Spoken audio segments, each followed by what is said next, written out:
أعوذ بالله من الشيطان الرجيم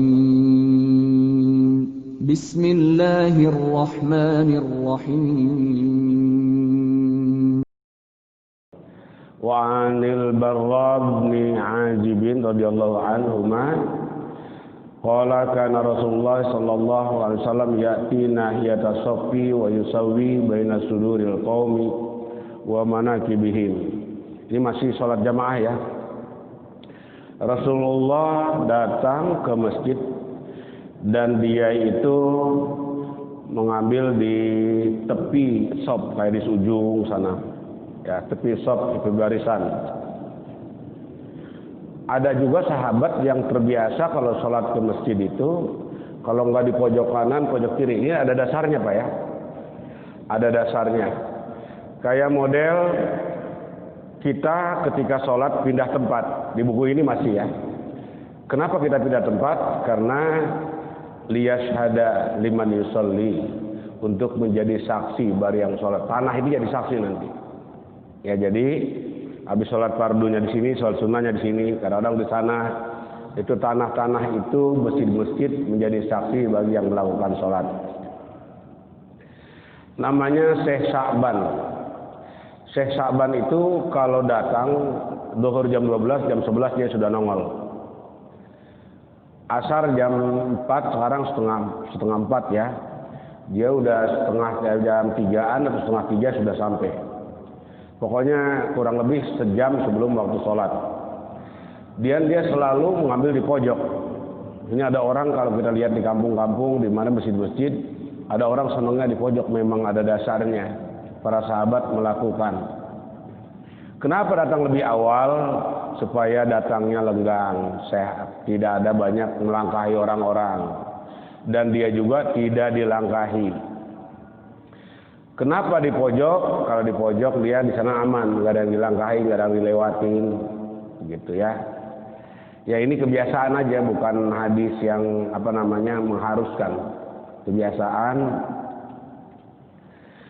Nah Rasulullah datang di tepi barisan dan meluruskan antara dada-dada kaum yang sedang berjamaah wa manakibihim, dan pundak-pundaknya.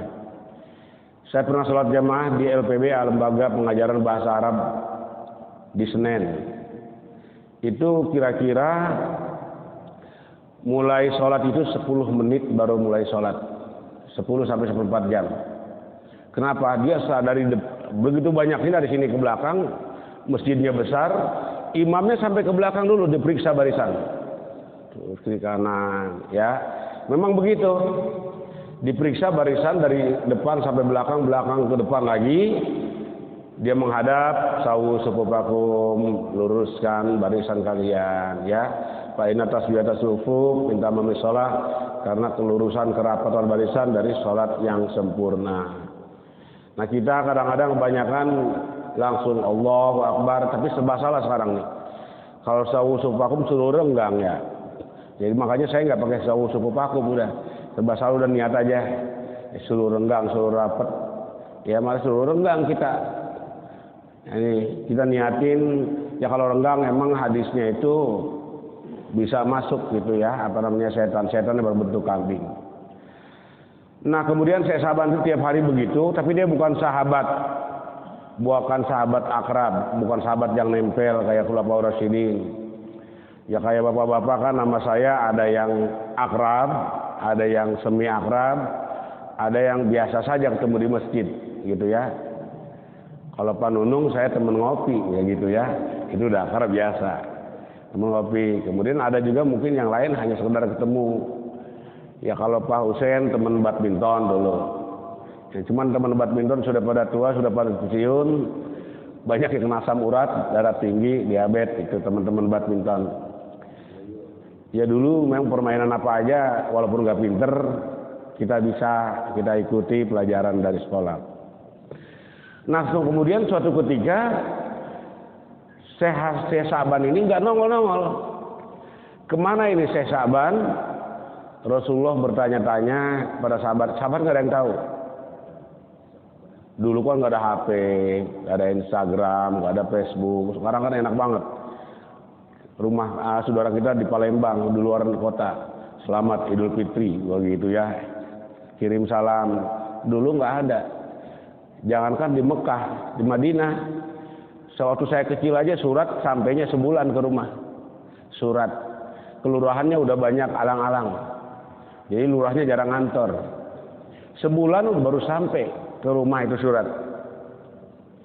Nah akhirnya dengan alamatun nubuwah, kalau Nabi itu adalah alamatun nubuwah, dia tahu hari akhirat, tahu yang akan terjadi, kemudian dikasih tahu oleh Allah dengan ciri-ciri namanya alamatun nubuwah, tanda-tanda kenabian. Ya. Jadi kalau manusia ngaku tahu ada apa dan segala macamnya itu sombong, musyrik itu hukumnya. Ya. Nah, kalau kelebihan para sahabat gitu kan, para wali itu kan itu bisa masuk karomah. Karomah itu harus ada. Kenapa? Harus ada dalam kitab Jawahir Tauhid. Nanti kalau nggak ada istilah karomah, nanti disangka mukjizat. Kalau alamatul nubuwah itu adalah ciri-ciri Nabi dan mukjizat Nabi. Kalau karomah itu para wali, ya. Nah itu harus ada istilah itu. Kenapa? Nanti kalau tidak ada istilah karomah, nanti disangkanya mukjizat. Mukjizat nggak ada lagi. Ya itu ditutup sampai Nabi Muhammad SAW. Kemudian orang-orang alim, orang-orang soleh itu yang namanya ma'unah, ya, ma'unah. Dan ma'unah ini nggak bisa dipelajari, nggak bisa dipelajari. Ada begitu aja karena kealiman seseorang, ya. Kayak misalnya Habib Umar bin Hafid, ketika dia berjalan dakwah, bensinnya habis, ambil air aja, air dituangin ke tong bensinnya, dan ternyata jadi bensin. Nah ini namanya ma'unah. Kayak Syekh Abdul Qadir Jailani pernah ditantang oleh orang non muslim bahwa katanya Nabi kita, Nabi Isa tuh bisa menghidupkan orang mati, menyembuhkan orang-orang yang sakit. Kata Syekh Abdul Qadir Jailani, nggak usah bawa Nabi deh, kuburan mana lu tunjuk, ya silakan kuburan mana kamu tunjuk, nggak usah ke Nabi Muhammad. Jadi kamu tunjuk kuburan yang mana yang mau dihidupkan, ditunjukkan misalnya Joglo, langsung udah ratusan tahun dengan izin Allah itu bangun semuanya. Ngibrit itu orang Kristen, ya takut, ya itu bukan main, bagaimana nabinya, ya. Syekh Abdul Qadir Jailani itu bisa membangunkan orang-orang yang meninggal 200-an tahun, itu namanya ma'unah. Adanya dengan kealiman dari Allah SWT. Kalau Kiai Sahal dulu pimpinan Gontor sebelum Kiai Jarkasi itu kan dulu memasang kubah menara zaman dulu kan tidak ada yang kendaraan yang bisa ngangkat ke atas itu, belum ada.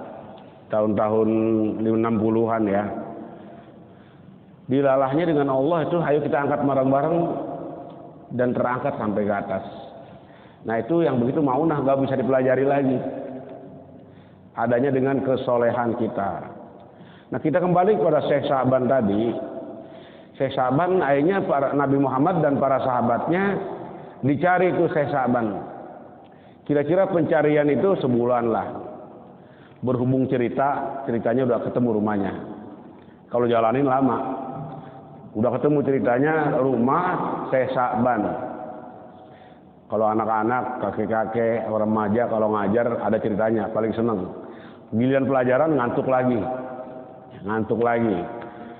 Nah akhirnya sampailah ke rumah Syekh Sa'ban. Assalamualaikum, waalaikumsalam, bininya yang nyambut. Di mana Sa'ban? Syekh Sa'ban mana? Udah lama nggak kelihatan di masjid. Kalau dulu kan masjid tidak, kalau sekarang kan malas capek dikit bikin masjid ya, sekarang mah gitu ya. Baru kalau dulu Darul Falah kan itu sampai dari pasar situ Ratak sampai sini, dari Kreo sampai sini Darul Falah ya kan. Nah, sekarang ini masjid banyak, tapi masjid banyak yang sholat makin kurang.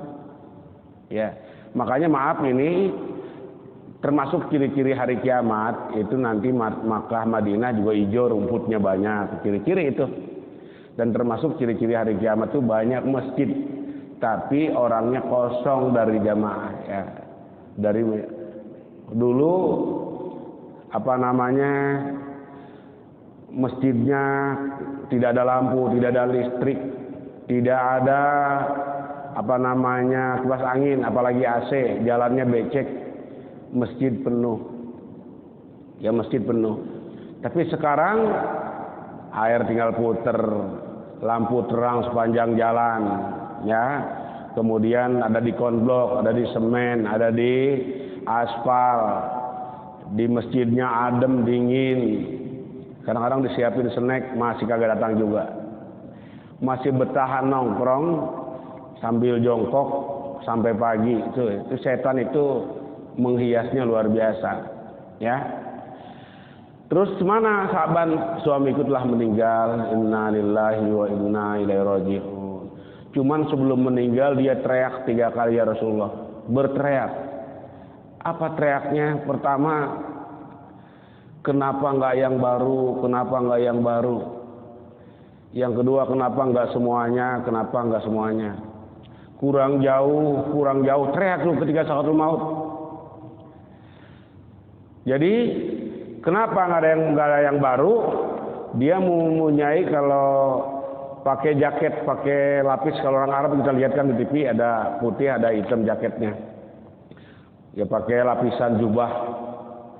Karena dingin. Kalau di Arab itu kalau musim panas kayak deket kompor, kita kayak deket tabun.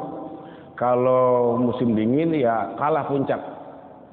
Ketika saya pengen ngopi, kalau di Indonesia kan cukup pakai ngopi. Ketika di luar itu, wah dingin nih ngopi nih, buka jendela, malah sakit besoknya. Kalau kita ke puncak, ya ke Ciwidey, kita minum bandrek, kita minum kopi, enak seger. Tapi di luar nggak bisa begitu, ya. Nah akhirnya ada orang ketika perjalanan ke masjid, ada orang kakek-kakek lebih tua, kedinginan, hampir mati. Akhirnya dikasih pelapis jubahnya yang luar yang udah usang. Rupanya itu amalnya diterima, makanya kenapa nggak yang baru? Dia nyesel. Pas sakaratul maut itu dikasih tahu amal-amal kita diterima atau tidak. Kalau orang soleh ketika sakaratul maut, surganya udah ditunjukin. Nu kamu surga A, surga B, surga C. Ketika sakaratul maut sudah kasih tahu tempat kita. Kemudian kenapa nggak semuanya? Ketika dia makan rotinya besar orang Arab itu ya, hampir kayak bantal anak bayi itu ya. Nah terus dia makan 2, kemudian ada minta-minta dia berikan 1. Pas sakaratul maut, rupanya amalnya itu diterima sama Allah. Dia teriak, kenapa nggak semuanya? Dia nyesel, kenapa nggak semuanya? Terus yang ketiga yang itu adalah terakhir, kurang jauh. Ya misalnya perjalanannya dia rumahnya di Ratak situ. Kemudian ke sini. Perjalanan dia itu, langkah dia itu dihitung sama Allah lewat malaikat dan diterima ke masjid tadi. Ya diterima langkahnya. Jauhnya, dekatnya, dia nyesel kurang jauh. Kalau begitu harus lebih ngiter lagi. Ya ngiter lagi jamaah. Makanya sebetulnya jamaah yang fadilah itu yang lebih jauh, yang jamaahnya lebih banyak. Ya, jamaahnya lebih banyak. Itu yang mempunyai keutamaan. Terus imamnya juga paseh-paseh. Bikin masjid, bikin musola, bacaannya rusak, percuma. Ya, dan rumah jadi ngakunya tokoh segala macam ya, ngaku tokoh. Nah, tapi bacaannya sangat rusak, merusak arti. Karena rusak itu kerusakan, kesalahan itu ada 2. Ada jali, ada khafi. Kesalahan yang besar dan kesalahan yang ringan. Kesalahan yang besar itu merusak arti. Ya, merusak arti. Kayak contohnya wal asr, innal insana lafi khusr.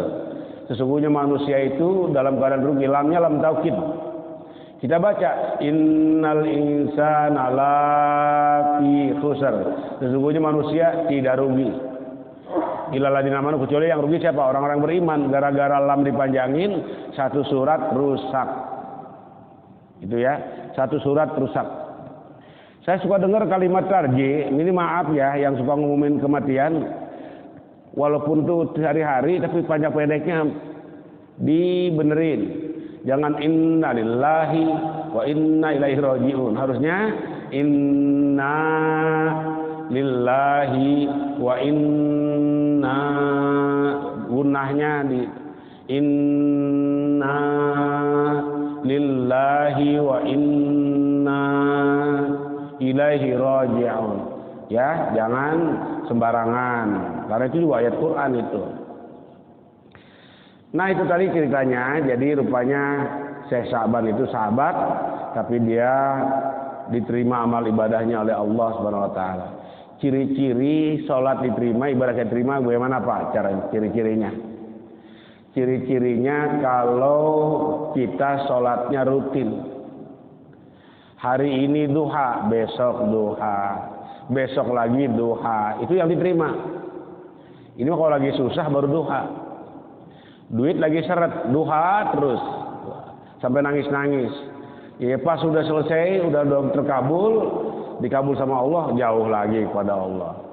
Tahajud, lagi susah dia tahajud. Kemudian udah sukses, dia lupa lagi tahajudnya. Innal insana khuliqa halu'a wa idza masahu syarru jazua wa idza masahu khairu manu'a illal musallin. Manusia itu memang wataknya diciptakan dalam keadaan jazua, innal insana khuliqa halu'a, berkeluh kesah. Wa idza masahu syarru jazua, apabila ditimpa keburukan, stres dia, depresi. Wa idza masahu khairu manu'a, apabila ditimpa kebaikan, bakhil dia. Bakhil ibadah, bakhil sedekah, dan bakhil yang lainnya. Illal musallin, kecuali orang-orang yang sholat. Makanya saya kebiasaan ini masih pribadi ya. Lagi senang saya sujud syukur, lagi susah, lagi sakit, habis sholat selalu sujud syukur. Pokoknya tiap habis sholat sujud syukur pokoknya. Baik yang wajib maupun sunnah. Sujud syukur saya biasa baca Rabbi auzi'ni an asykura ni'mataka allati an'amta 'alayya wa 'ala walidayya, ya, dan selanjutnya. Nah, ini doanya Nabi Sulaiman. Nah, Bapak-bapak, Ibu-ibu, kita lanjutin ini ya.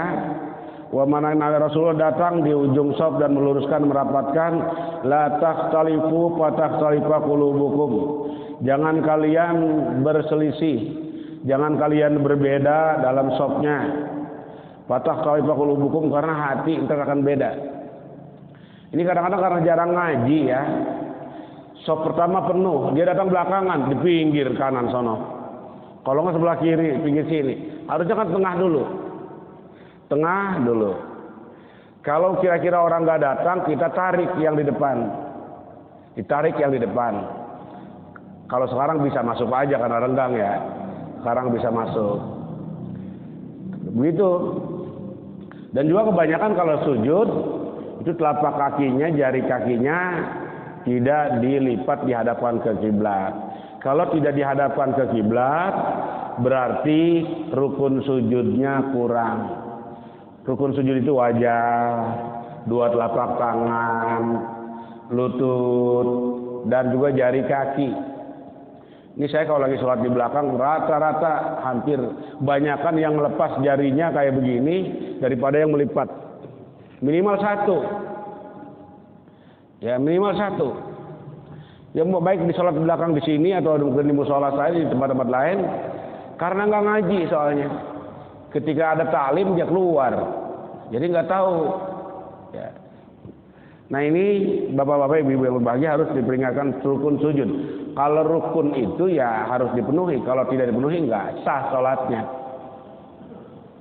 Ya nggak sah sholatnya. Kemarin ada yang nanya pas habis Jumat di Nurul Ulum, Pak Ustadz, bedanya sah katanya. Bedanya sah sama diterima ibadah kita apa? Kalau sah rukun dan sujud. Rukun dan syaratnya dipenuhi. Kalau rukun syarat tidak dipenuhi kan wudu ada rukun syaratnya, sholat ada rukun syaratnya. Itu ya. Makanya jangan lari ke ilmu tasawuf dulu Pak.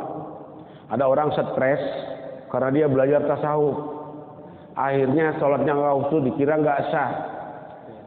Ada orang stres ibadah tuh jangan salah. Ada orang ketakutan nggak syah. Saya pernah itu megang orang yang sakit, orang Bogor. Kenapa? Ketika dia melayani suaminya takut salah cara melayaninya, dipikirin terus stres. Ketika dia sholat, kayaknya sholatnya nggak usah dipikirin. Makanya kata Mu'alim Syafi'i Adami, yang penting rukun sujud. Kalau masalah sholat khusyuk, kita berusaha ingat sesuatu, ingat lagi pada Allah. Ingat sesuatu, ingat lagi. Saya juga suka ingat yang lain. Kalau sholat khusyuk 100% lupa. Khusyuk lupa kita, terlalu nggak ingat sama sekali, blank. Khusyuk aja pada Allah, lupa. Yang ada adalah ketika ingat sesuatu, ingat Allah. Makanya tadi ada ayat yang terlewat, mungkin agak khusyuk atau kurang khusyuk. Kurang khusyuk juga ada yang bisa terlewat kita. Makanya stabil aja para hadirin yang berbahagia. Ya, jadi jangan sampai kita beda dalam kalau berbeda nanti akan menjadi permusuhan. Innallaha malaikatahu yusholluna ala shafil awal. Sesungguhnya Allah dan malaikat bersolawat terhadap orang yang shaf pertama. Orang yang dapat 27 derajat itu apa semua jamaah? Tidak. Semua jamaah pertama di shaf pertama. Yang kedua dapat takbiratul ihramnya imam. Ya, ada yang mengatakan Fatihah. Jadi kalau kadang-kadang bacanya sabihis, dia juga tahu masih sabihis sholat Jumat tetangga. Biasanya yang tetangga masjid itu belakangan ke masjidnya. Sabihis marbikal ala, dulu ke masjidnya. Pas inna hadza lafi suhufil ula, dia datang ke masjid, Allahu Akbar. Enggak bisa 27 yang begitu. Ya. Biasanya yang dekat-dekat masjid itu biasanya. Karena imamnya siapa nih bacanya sabihis. Pas inna hadza lafi suhufil ula, suhuf Ibrahim, Allahu Akbar, tuh dia datang gitu ya. Karena tahu. Nah, kalau Allah selawatnya kepada orang, pada kita adalah memberi rahmat dan ampunan. Kalau malaikat memohonkan ampun, ya, memohonkan ampun. Kemudian waqala sallallahu alaihi wasallam sawu sufufakum fa inna taswiyata sufufi min iqamati shalah. Luruskan barisan, rapatkan dan luruskan ya barisan salat kalian, sesungguhnya kerapatan dan kelurusan saf-saf itu sudah menegakkan salat, ya, menegakkan salat. Waqala sallallahu alaihi wasallam rusu sufufakum, dirapatkan barisannya. Wa qaribu bainahu wa hadu bil anaki. Suruh berdekatan kita ini. Berdekatan. Oh iya Pak ya, mumpung ingat. Kalau sebelum sholat kalau bisa jangan pakai sanitizer. Kebagusan cuci tangan yang lebih berbagus itu daripada pakai sanitizer. Kenapa? Itu kan kimia. Bapak mau sholat pakai sanitizer. Saya kemarin ditanya kalau bisa jangan dulu. Kalau habis sholat kan salaman. Bersalaman kita itu mungkin kemungkinan dari penyakit atau ya mudah-mudahan tidak ada, baru pakai sanitizer. Nah kalau mungkin yang lebih bagus adalah sabun dan cuci tangan, itu yang bagus ya. Nah ini takutnya kita ibadah kita udah bersih-bersih, wudu kan lebih bersih, dikotorin oleh zat-zat kimia. Rusul sufufakum wa qaribu bainaha, dan berdekatanlah antara saf itu, wa hadu bil anak, antara pundak leher ini berdekatan. Wa walladzi nafsi biyadihi inni la ara syaitana, dan demi Allah sungguhnya aku ini tidak melihat setan yadkhulu min khalalis saffi, tidak masuk setan itu dari celah-celah saf. Ka'annaul hadapu, seperti kambing yang seperti kambing hitam menurut setan. Nah bapak-bapak kalau lagi sholat wirid mungkin ya dikiran kayak tahajud kan gelapin lampu, bagusnya digelapin. Kenapa? Kalau lagi sholat melek tapi doa merem. Kenapa? Ada kisahnya ketika dia merem sholat kiblatnya diputar sama setan. Maka setelah itu dianjurkan melek pas doa merem. Kenapa merem Pak? supaya hati kita yang terang. Supaya hati kita yang terang itu. Dan kalau lagi wirid, zikir, maaf, mungkin ada wangi sesuatu, ada bau wangi, kemungkinan ada dilihatkan kelebat sesuatu. Itu setan apa malaikat kira-kira? Ini ciri-cirinya saya kasih tahu. Kalau ada sesuatu jangan takut. Kalau ada misalnya ada bayangan hitam. Kalau saya itu kalau mau bangun malam saya keluar rumah dulu. Baca akhir-akhir Ali Imran, inna fi khalqis samawati wal ardi wa ikhtilafil laili wan nahari la ayatin lil albab itu ya. Alladzina yadhkuruna Allah qiyaman wa qu'udan wa 'ala junubihim wa yatafakkaruna fi khalqis samawati wal ardi. Rabbana ma khalaqta hadza batila subhanaka faqina adzabannar. Lihat dulu, ngopi dulu saya. Jadi saya tuh gini hari udah bikin kopi. Jadi jam 2:30 bangun, bikin kopi ke depan dulu baca itu.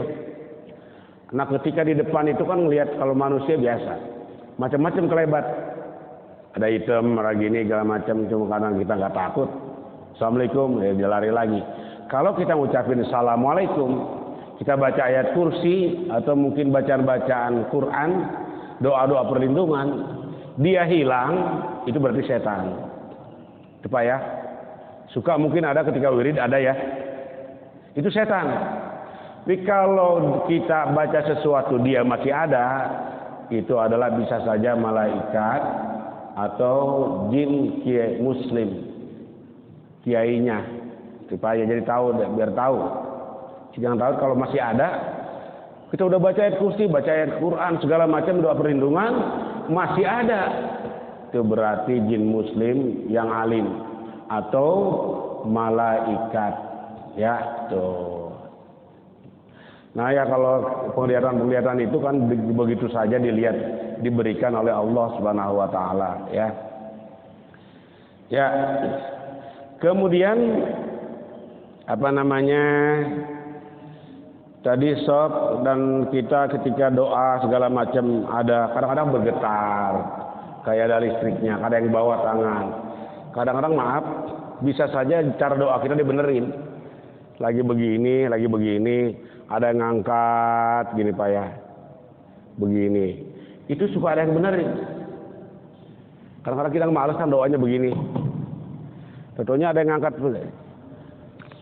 Nah ini bapak-bapak saya ajarin, ya namanya syariat usaha. Saya juga sakit juga.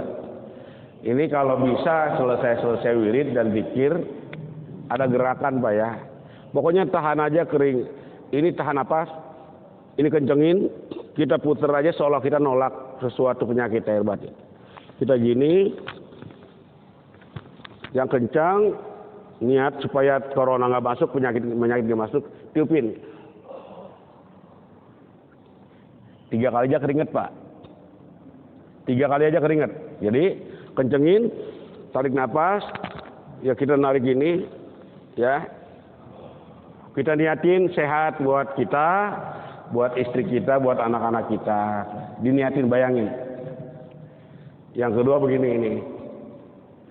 Ini saya kasih aja pokoknya kalau kepada jamaah mah ya.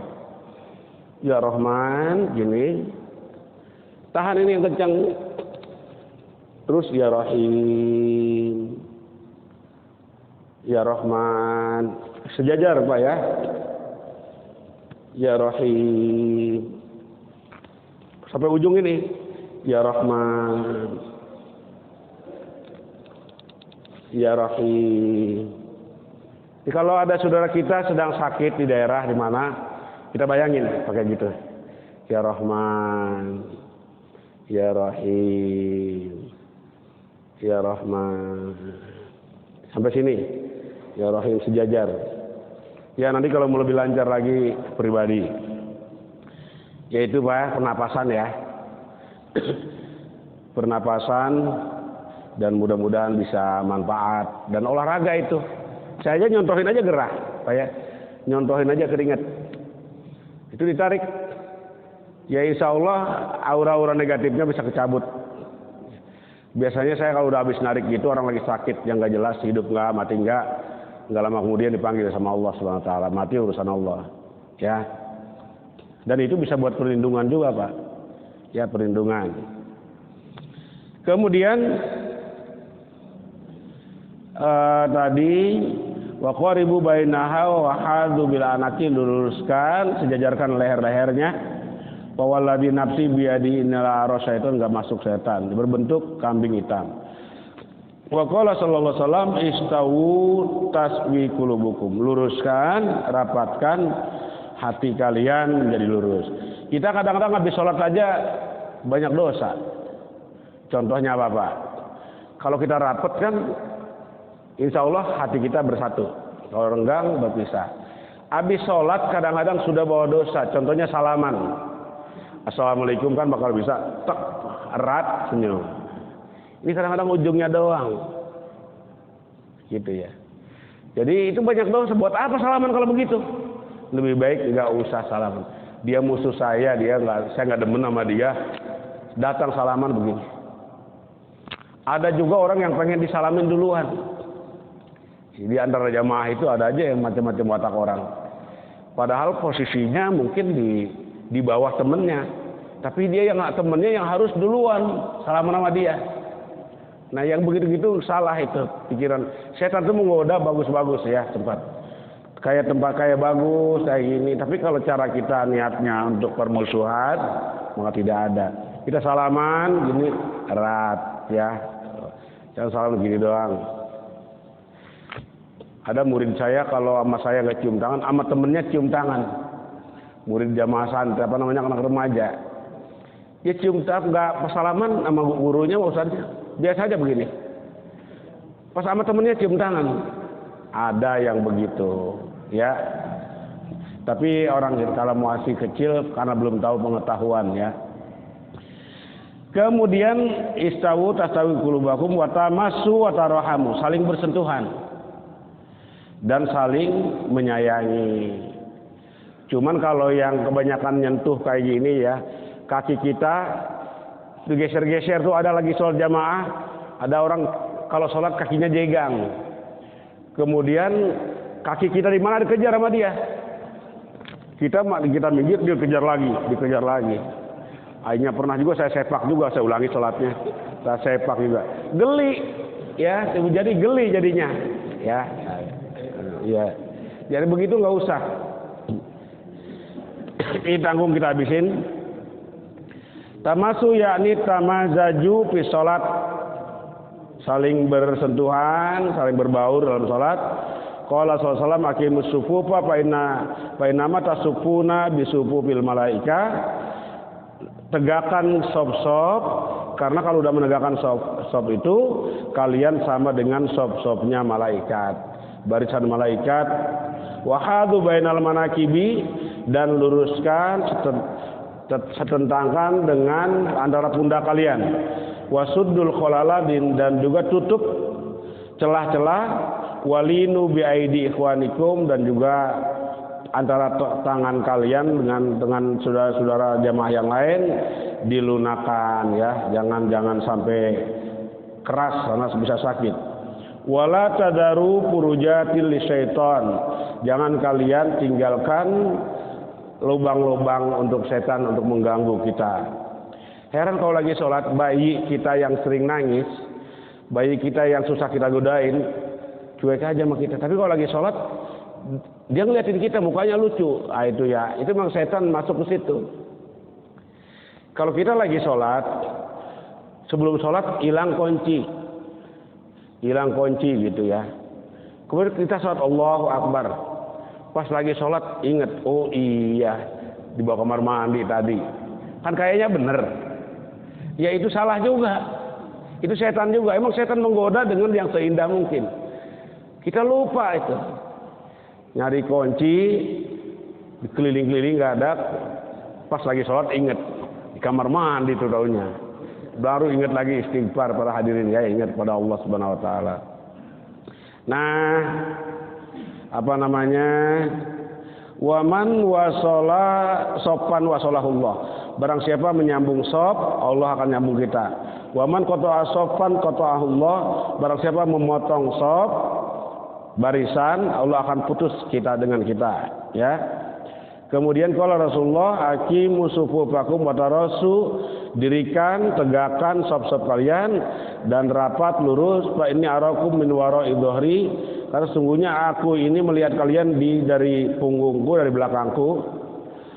Fakana ahaduna yalziku mankibahu. Jadi salah satu mukjizat Nabi Muhammad itu lihat depan sama belakang sama aja.